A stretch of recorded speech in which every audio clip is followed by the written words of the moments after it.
ಇದನ್ನು ನೋಡಿ, ಇದು ಭಾರತ ಮತ್ತು ಇದು ಆಸ್ಟ್ರೇಲಿಯಾ. ನೋಡೋಕ್ಕೆ ಎರಡೂ ಕೂಡ ಒಂದೇ ಸೈಜಿನಲ್ಲಿವೆ ಅಲ್ವಾ? ಆದರೆ ಆಸ್ಟ್ರೇಲಿಯಾದಲ್ಲಿ ಎರಡು ಭಾರತ ದೇಶಗಳು ಹಿಡಿಯುವಷ್ಟು ಲ್ಯಾಂಡ್ ಇದೆ. ಬಟ್ ಸೈಜಿನಲ್ಲಿ ಡಬಲ್ ಇದ್ದರೂ ಕೂಡ ಆಸ್ಟ್ರೇಲಿಯಾದಲ್ಲಿ ಜನಸಂಖ್ಯೆ ತುಂಬ ಕಡಿಮೆ ಇದೆ. ಕರೆಕ್ಟಾಗಿ ಹೇಳಬೇಕಂದ್ರೆ ನಮ್ಮ ಭಾರತದಲ್ಲಿರುವ ಒಂದು ದೊಡ್ಡ ಸಿಟಿಯಲ್ಲಿರುವಷ್ಟು ಜನಸಂಖ್ಯೆ ಕೂಡ ಆಸ್ಟ್ರೇಲಿಯಾದಲ್ಲಿಲ್ಲ. ಅಂದರೆ ಆಸ್ಟ್ರೇಲಿಯಾದಲ್ಲಿರುವ ಟೋಟಲ್ ಲ್ಯಾಂಡ್ನಲ್ಲಿ ಸರಿಸುಮಾರು 95%ಗಿಂತ ಜಾಸ್ತಿ ಲ್ಯಾಂಡ್ ಖಾಲಿಯಾಗಿ ಬಿದ್ದಿದೆ.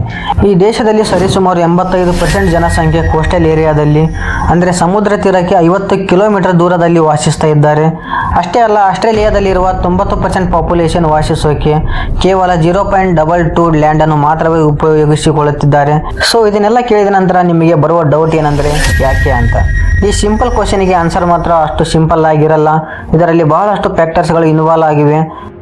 ಆದರೆ ಜಾಸ್ತಿಯಾಗಿ ಕಂಡುಬರುವ ಕಾರಣ ಏನಂದರೆ ಆಸ್ಟ್ರೇಲಿಯನ್ ಜಿಯೋಗ್ರಫಿಕಲ್ ಲೊಕೇಶನ್. ಅಂದರೆ ಆಸ್ಟ್ರೇಲಿಯಾದಲ್ಲಿ ಮಧ್ಯಭಾಗದ ಪೂರ್ತಿ ಮರುಭೂಮಿ ಪ್ರದೇಶಗಳಿಂದ ತುಂಬಿ ಹೋಗಿದೆ. ನೀವು ಆಸ್ಟ್ರೇಲಿಯಾ ಯಾಕೆ ಖಾಲಿಯಾಗಿದೆ ಅನ್ನೋದು ಅರ್ಥವಾಗಬೇಕು ಅಂದರೆ ನೀವು ಆಸ್ಟ್ರೇಲಿಯನ್ ಜಿಯೋಗ್ರಫಿಕಲ್ ಡೀಟೇಲ್ಸ್ಗಳನ್ನು ಖಂಡಿತ ತಿಳ್ಕೋಬೇಕು. ಆಸ್ಟ್ರೇಲಿಯಾದಲ್ಲಿರುವ ಟೋಟಲ್ ಲ್ಯಾಂಡ್ ಏರಿಯಾವನ್ನು 3 ಭಾಗಗಳಾಗಿ ಡಿವೈಡ್ ಮಾಡಲಾಗಿದೆ. ಮೊದಲಿಗೆ ವೆಸ್ಟರ್ನ್ ಪ್ಲೇಟು, ಮರುಭೂಮಿ ಪ್ರದೇಶಗಳೆಲ್ಲ ಈ ಏರಿಯಾದಲ್ಲೇ ಇವೆ. ಸೆಂಟ್ರಲ್ ಲೋಲ್ಯಾಂಡ್ಸ್, ಇಲ್ಲಿ ನಾರ್ಮಲ್ ಲ್ಯಾಂಡ್ ಇರುತ್ತೆ, ಆದರೆ ವ್ಯವಸಾಯ ಮಾಡಿಕೊಳ್ಳೋಕ್ಕೆ ಅಥವಾ ಕುಡಿಯೋಕ್ಕೆ ನೀರು ಇಲ್ಲಿ ಯೋಗ್ಯವಾಗಿರಲ್ಲ. ಈಸ್ಟರ್ನ್ ಐಲ್ಯಾಂಡ್ಸ್, ಇಲ್ಲೇ ಪರ್ವತಗಳು, ಕಾಡುಗಳು, ಕುಡಿಯುವ ನೀರಿನ ನದಿಗಳು, ವ್ಯವಸಾಯ ಮಾಡೋಕ್ಕೆ ಅನುಕೂಲಕರವಾದ ಭೂಪ್ರದೇಶದ ಎಲ್ಲವೂ ಇರುತ್ತವೆ. ಆ್ಯಂಡ್ ಈ ಜಾಗದಲ್ಲಿ ಆಸ್ಟ್ರೇಲಿಯಾದ ಜನಸಂಖ್ಯೆ ಕೂಡ ಜಾಸ್ತಿಯಾಗಿರುತ್ತದೆ. ಆಸ್ಟ್ರೇಲಿಯಾದಲ್ಲಿ ಕೇವಲ 5 ಮೇಜರ್ ಸಿಟಿಗಳಿವೆ: ಬ್ರಿಸ್ಬನ್, ಸಿಡ್ನಿ, ಮೆಲ್ಬರ್ನ್, ಅಡೆಲೇಡ್ ಆ್ಯಂಡ್ ಪರ್ತ್. ಈ 5 ನಗರಗಳಲ್ಲಿ ಆಸ್ಟ್ರೇಲಿಯಾದಲ್ಲಿರುವ ಜನರು ಜಾಸ್ತಿಯಾಗಿ ವಾಸಿಸುತ್ತಾರೆ. ನಿಜವಾಗಲೂ ಆಸ್ಟ್ರೇಲಿಯಾದ ಮಧ್ಯಭಾಗದಲ್ಲಿ ಜನರು ವಾಸಿಸಲ್ಲ ಅನ್ನೋಕ್ಕೆ ಒಂದು ಶಾಕಿಂಗ್ ವಿಷಯವನ್ನು ಹೇಳ್ತೀನಿ ಕೇಳಿ. ಈಗ ನಿಮಗೆ ಈ ಮ್ಯಾಪ್ನಲ್ಲಿ ಕಾಣಿಸ್ತಾ ಇರುವ ಏರಿಯಾವನ್ನು ಸರಿಯಾಗಿ ಗಮನಿಸಿ. ಆಸ್ಟ್ರೇಲಿಯಾಗೆ ವೆಸ್ಟ್ ಸೈಡ್ನಲ್ಲಿರುವ ಈ ಜಾಗದ ಹೆಸರು ಈಸ್ಟ್ ಫಿಲ್ಬರ್ನ್ ಸೈರ್. ಇದರ ವಿಸ್ತೀರ್ಣವನ್ನು ನೋಡಿದರೆ ಸರಿಸುಮಾರು ಜಪಾನ್ ದೇಶದಷ್ಟು ಇರುತ್ತೆ. ಆದರೆ ಇಲ್ಲಿ ಕೇವಲ 11,000 ಜನರು ಮಾತ್ರ ವಾಸಿಸ್ತಾ ಇದ್ದಾರೆ. ಆ್ಯಂಡ್ ಇನ್ನೊಂದು ಉದಾಹರಣೆ, ಆಸ್ಟ್ರೇಲಿಯಾಗೆ ಸೌತ್ ಸೈಡಿನಲ್ಲಿ ಆಸ್ಟ್ರೇಲಿಯನ್ ಇನ್ಕ್ರಾಫ್ಟೆಡ್ ಎಂಬ ಏರಿಯಾ ಇದೆ. ಇದರ ವಿಸ್ತೀರ್ಣವನ್ನು ಸರಿಯಾಗಿ ಗಮನಿಸಿದರೆ ಫ್ರಾನ್ಸ್ ದೇಶದಷ್ಟು ವಿಸ್ತೀರ್ಣವನ್ನು ಹೊಂದಿರುತ್ತೆ. ಆದರೆ ಈ ಜಾಗದಲ್ಲಿ ಕೇವಲ 3,750 ಜನರು ಮಾತ್ರವೇ ವಾಸಿಸ್ತಾ ಇದ್ದಾರೆ. ಇಲ್ಲಿ ಇನ್ನೊಂದು ಎಕ್ಸಾಂಪಲ್ ಏನಂದರೆ ಅನ್ಕ್ರಿಕ್ ಸ್ಟೇಷನ್ ಎಂಬ ಜಾಗ. ಇದು ಸೈಜಿನಲ್ಲಿ ಆಲ್ಮೋಸ್ಟ್ ಇಸ್ರೇಲ್ ದೇಶದಷ್ಟು ವಿಸ್ತೀರ್ಣವನ್ನು ಹೊಂದಿರುತ್ತೆ. ಬಟ್ ವಿಚಿತ್ರ ಏನಂದರೆ ಇದೊಂದು ಸಿಟಿ ಅಲ್ಲ. ನಿಜ ಹೇಳ್ಬೇಕಂದ್ರೆ ಇದೊಂದು ಗವರ್ನಮೆಂಟ್ ಪ್ರಾಪರ್ಟಿ ಅಲ್ಲ, ಇದೊಂದು ಪ್ರೈವೇಟ್ ಕ್ಯಾಟಲ್ ರ್ಯಾಂಚ್. ಇಲ್ಲಿ ಕೇವಲ ಕೆಲಸ ಮಾಡುವ 12 ಜನರು ಮತ್ತು ಸುಮಾರು 10,000 ಹಸುಗಳು ಮಾತ್ರವೇ ಈ ಏರಿಯಾದಲ್ಲಿ ವಾಸಿಸ್ತಾ ಇವೆ. ಇದಕ್ಕೆ ಕಾರಣಗಳು ಹಲವು. ಮೊದಲಿಗೆ ಎಲ್ಲರಿಗೂ ಗೊತ್ತಿರುವ ಕಾರಣ ಮರುಭೂಮಿ ಮತ್ತು ಮರಳುಗಾಡಿನಲ್ಲಿ ವಾಸಿಸುವ ಡೇಂಜರಸ್ ಅನಿಮಲ್ ಹಾಗೂ ಇನ್ಸೆಕ್ಟ್ಸ್. ಆಸ್ಟ್ರೇಲಿಯಾವನ್ನು ಜಿಯೋಲಾಜಿಕಲ್ ಆಗಿ ಮತ್ತು ಲೊಕೇಶನ್ ಆಧಾರವಾಗಿ ನೋಡಿದಾಗ ಇದೊಂದು ಟಫ್ ಸ್ಪಾಟ್ನಲ್ಲಿದೆ ಅಂತ ಗೊತ್ತಾಗುತ್ತೆ. ಆಸ್ಟ್ರೇಲಿಯಾವು ಮಂಜಿನ ಪರ್ವತವಾಗಿರುವ ಅಂಟಾರ್ಟಿಕಾಗೆ ಹತ್ತಿರವಿರುವುದರಿಂದ ಆಸ್ಟ್ರೇಲಿಯಾದ ಕಡೆ ತಂಪಾದ ಗಾಳಿ ಯಾವಾಗಲೂ ಬೀಸ್ತಾನೆ ಇರುತ್ತೆ. ಇದರಿಂದ ವಾತಾವರಣದಲ್ಲಿ ಆವಿಯನ್ನು ಕ್ರಿಯೇಟ್ ಮಾಡೋಕ್ಕೆ ಬೇಕಾದಂತಹ ಬಿಸಿ ಇರಲ್ಲ. ಇದರಿಂದ ಮೋಡಗಳು ಏರ್ಪಡೋಕ್ಕೆ ಚಾನ್ಸ್ ಇಲ್ಲದೇ ಇರೋದರಿಂದ ಜಾಸ್ತಿಯಾಗಿ ಮಳೆ ಕೂಡ ಬೀಳಲ್ಲ. ಗ್ರೇಟ್ ಡಿವೈಡಿಂಗ್ ರೇಂಜ್ ಆಸ್ಟ್ರೇಲಿಯಾದ ಪೂರ್ವ ದಿಕ್ಕಿನಲ್ಲಿ ಒಂದು ಅತಿ ದೊಡ್ಡ ಮೌಂಟೇನ್ ರೇಂಜ್ ಕೂಡ ಇದೆ. ಇದನ್ನೇ ಗ್ರೇಟ್ ಡಿವೈಡಿಂಗ್ ಎಂದು ಕರೀತಾರೆ. ಈ ಎತ್ತರವಾದ ಪರ್ವತಗಳು ಪೆಸಿಫಿಕ್ ಮಹಾಸಮುದ್ರದಿಂದ ಮಳೆಯನ್ನು ಕ್ರಿಯೇಟ್ ಮಾಡುವಂತಹ ಮೋಡಗಳು ಆಸ್ಟ್ರೇಲಿಯಾದ ಭೂಭಾಗದ ಮೇಲೆ ಬರೋಕೆ ಅಡ್ಡಿಯಾಗುತ್ತವೆ. ನದಿ ಸಮಸ್ಯೆ. ಆಸ್ಟ್ರೇಲಿಯಾ ನೀರಿಗಾಗಿ ಮುಖ್ಯವಾಗಿ ಡಿಪೆಂಡ್ ಆಗಿರೋದು ಸೌತ್ ಈಸ್ಟ್ ನಲ್ಲಿರುವ ಮುರೆ ಡಾರ್ಲಿಂಗ್ ರಿವರ್ ಬೇಸಿನ್ ಮೇಲೆ.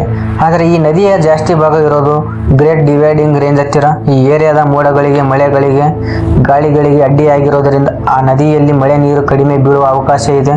ಕ್ಲೈಮೇಟ್ ಚೇಂಜಸ್ ಕಾರಣದಿಂದ ಈ ನದಿಗಳು ಒಣಗಿ ಹೋಗ್ತಾ ಇವೆ. ಇನ್ನು ಆಸ್ಟ್ರೇಲಿಯಾದ ಪೂರ್ತಿ ಭೂಭಾಗದಲ್ಲಿ ಕೇವಲ 6% ಭಾಗ ಮಾತ್ರವೇ ವ್ಯವಸಾಯಕ್ಕೆ ಅನುಕೂಲಕವಾಗಿದೆ.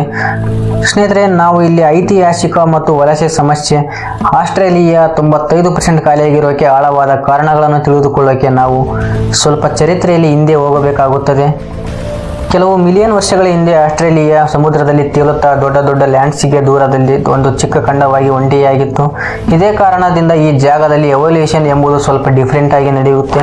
1851ರಲ್ಲಿ ಆಸ್ಟ್ರೇಲಿಯಾ ಖಂಡದಲ್ಲಿ ಚಿನ್ನದ ನಿಕ್ಷೇಪಗಳಿವೆ ಎಂದು ತಿಳಿದು ಬಂದ ನಂತರ ಬಹಳಷ್ಟು ಜನ ವಲಸೆ ಬಂದರು.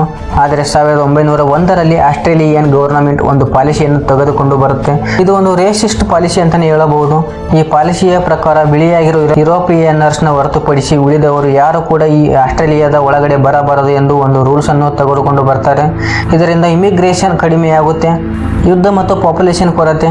2ನೇ ಪ್ರಪಂಚ ಯುದ್ಧದ ಸಮಯಕ್ಕೆ ಆಸ್ಟ್ರೇಲಿಯಾದ ಟೋಟಲ್ ಪಾಪ್ಯುಲೇಷನ್ 7 ಮಿಲಿಯನ್ ಮಾತ್ರವೇ ಇರುತ್ತೆ.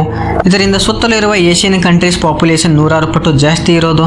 ಒಂದು ವೇಳೆ ಅವರು ದಾಳಿ ಮಾಡಿದರೆ ಯಾವ ರೀತಿ ಎದುರಿಸಬೇಕು ಎಂಬ ಭಯ ಹೆಚ್ಚಾಗುತ್ತೆ. ನೀತಿಯ ಬದಲಾವಣೆ 1972ರಲ್ಲಿ ಎರಡನೇ ಪ್ರಪಂಚ ಯುದ್ಧದ ನಂತರ ತಾವು ಮಾಡಿರುವ ತಪ್ಪು ಏನೆಂದು ತಿಳಿದುಕೊಂಡು ಆ ರೆಸ್ಟ್ರಿಕ್ಷನ್ ಅನ್ನು ಕಂಪ್ಲೀಟ್ ಆಗಿ ತೆಗೆದು ಹಾಕ್ತಾರೆ. ನಂತರ ಮಲ್ಟಿಕಲ್ಚರಲ್ ಇಮಿಗ್ರೇಷನ್ ಅನ್ನು ಆಸ್ಟ್ರೇಲಿಯಾ ಎಂಕರೇಜ್ ಮಾಡುತ್ತೆ. ಪ್ರಸ್ತುತ ಆಸ್ಟ್ರೇಲಿಯಾಗೆ ಪ್ರತಿ ವರ್ಷ ಸರಿಸುಮಾರು 2 ಲಕ್ಷ ಜನರು ವಲಸೆ ಬರ್ತಾ ಇರ್ತಾರೆ. ಇದು ಇದೇ ರೀತಿ ಮುಂದುವರೆದರೆ 2040ರ ಹೊತ್ತಿಗೆ ಇಲ್ಲಿನ ಪಾಪ್ಯುಲೇಷನ್ 36 ಮಿಲಿಯನ್ಗೆ ರೀಚ್ ಆಗುವ ಅವಕಾಶ ಇದೆ ಎಂದು ಅಂದಾಜಿಸಲಾಗಿದೆ. ಪ್ರಕೃತಿ ಮೂಲಕ ಬರುವಂಥ ಮಳೆ, ಒಣಗಿ ಹೋಗ್ತಾ ಇರುವ ನದಿಗಳು, ಎಲ್ಲಿ ಬೇಕಲ್ಲಿರುವ ಕಾಡುಗಳು, ಇವುಗಳ ಜೊತೆಗೆ ಕ್ಲೈಮೇಟ್ ಚೇಂಜ್ ಇವೆಲ್ಲವನ್ನು ಕೂಡ ಆಸ್ಟ್ರೇಲಿಯಾ ಪ್ರಸ್ತುತ ಎದುರಿಸ್ತಾ ಇದೆ. ಸೊ ಫ್ರೆಂಡ್ಸ್, ಆಸ್ಟ್ರೇಲಿಯಾ ಅಂದ ತಕ್ಷಣ ನಮಗೆಲ್ಲರಿಗೂ ನೆನಪಾಗುವುದು ಆಸ್ಟ್ರೇಲಿಯಾದ ಕ್ರಿಕೆಟ್ ಟೀಮ್. ಹಾಗಾದರೆ ಈ ಟೀಮ್ನಲ್ಲಿ ನಿಮ್ಮ ಫೇವರೇಟ್ ಯಾರು ಅಂತ ತಪ್ಪದೆ ಕೆಳಗಡೆ ಕಮೆಂಟ್ ಮಾಡಿ ತಿಳಿಸಿ. ಮತ್ತು ಆಸ್ಟ್ರೇಲಿಯಾ ಬಗ್ಗೆ ಕೊಟ್ಟಿರುವ ಮಾಹಿತಿ ನಿಮಗೆ ಇಷ್ಟವಾಗಿದೆ ಅಂತ ಅನ್ಕೋತೀನಿ. ಈ ವಿಡಿಯೋ ನಿಮ್ಮ ಫ್ರೆಂಡ್ಸ್ ಆ್ಯಂಡ್ ಗ್ರೂಪ್ಸ್ಗೆ ಶೇರ್ ಮಾಡಿ ಅಂತ ಹೇಳ್ತಾ ಈ ವಿಡಿಯೋನ ಇಲ್ಲಿಗೆ ಮುಗಿಸ್ತಾ ಇದ್ದೀನಿ. ಧನ್ಯವಾದಗಳು.